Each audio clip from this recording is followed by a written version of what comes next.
지난해 한 탈북 여성이 정보사령부 간부들에게 상습 성폭행을 당했다면서 국방부에 고발장을 냈습니다. 그런데 수사를 맡은 군 검찰은 수사를 10달이나 끌다가 어제서야 불구속 기소를 했는데요.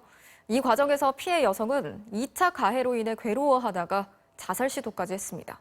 이남호 기자가 취재했습니다. 탈북 여성 이은지 씨는 지난 2018년 5월부터 9개월 동안 지속적으로 성폭행을 당했습니다. 가해자로 지목된 건 이 씨에게 북한 관련 정보를 탐문하던 국군 정보사령부 간부들. 성폭행으로 이 씨는 2차례 임신을 했고 낙태를 강요받았습니다. 제가 북한에서 무슨 일 하다가 이렇게 온 것까지 다 알고 있고 내 연락만 취하면 어떤 사람이든 다 찾아내는 거예요. 저는 무서웠던 거죠. 혼자 소가리만 하던 이 씨는 지난해 10월에서야 공익 변호사의 도움으로 국방부에 고발장을 냈습니다. 그러나 금방 끝날 것 같았던 조사는 무려 10달이나 걸렸습니다. 10번이나 조사에 불려갔고 그때마다 성폭행 당시 상황을 하나하나 되새겨야 했습니다.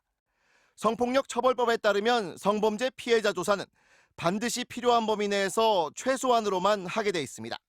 하지만 이 씨는 군 검찰이 가해자들이 녹음한 성범죄 당시 녹취 파일까지 들려주며 강제성 여부를 캐물었다고 괴로움을 호소했습니다. 사건 당시에 있던 상황보다 고소하고 나서 사건 피해보다도 오히려 더 많은 피해를 받은 것 같아요. 너무 고통스러웠고 자살 충동도 여러 번 있어서 자해도 여러 번 시도를 했었고요. 국방부 검찰단은 조사를 시작한 지 10달이 지난 어제서야 정보사 A중령과 B상사를 간음과 강간 등의 혐의로 기소했습니다.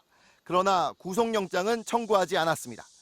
불구속 상태로서 장기간 방치했고 그래서 휴대전화를 계속 파손하고 증거 인멸을 계속 해왔던 진작에 구속을 해서 이 사람들에서 증거를 확보를 했어야 되고 이에 대해 국방부 관계자는 참고인 진술 확보 등이 쉽지 않아 수사에 어려움이 있었다고 밝혔습니다.